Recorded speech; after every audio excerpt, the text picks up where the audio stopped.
Human beings will at one time in their life find themselves caught with their hand in the cookie jar. Nobody knows how it got there or why, but simply that it's there and the hand is connected to you. Red-faced and guilty, it's time to say the two most difficult words in the human language. I'm sorry. It's time for apologies and damage control, but beware, because your troubles have only just begun. A discussion of business ethics wouldn't be complete without addressing the aftermath of unethical decisions. In some cases, ethical incrimination leads to swift judgment, and you might find yourself looking for another job or facing criminal or civil action. In other cases, some glimmer of hope exists that an apology and appropriate follow-up action on your part might help the situation. Let's assume that this is the case. How can you say that you're sorry and have it mean something?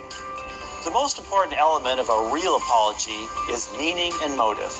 When a child says, "I'm sorry for stealing the candy," or a politician says, "I'm sorry for the wrong I've done," you're left wondering if he or she is really sorry or merely sorry for getting caught.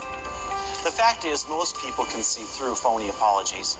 Apologies must be sincere and from the heart. Both what you say and how you say it counts. The key to meaningful, serious apologies is the following. Don't use lawyer language. Keep apologies straight, clean, and in terms real people can understand. Be as specific as possible. General, all-purpose apologies are not taken seriously.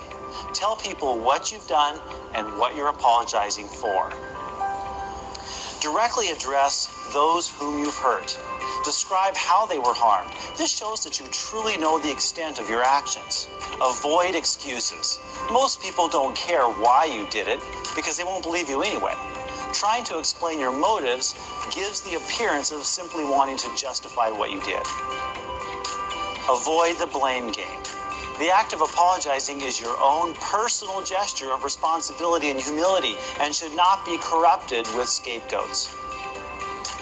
Address what you plan to do in the future to remedy the problem and avoid having it happen again. Be specific. Give the hurt parties assurance that it will not be repeated. Use the most personal medium to say you're sorry. Call a meeting rather than send an email. Look people in the eye. Let them see the sincerity on your face. People will respect your courage. Apologies alone don't heal wounds, but serve as a first step in the process of building credibility and reconciliation. Along that road, you must accept the consequences and right the wrongs. People who believe that moral and ethical choices, even personal choices, don't have consequences are both naive and selfish.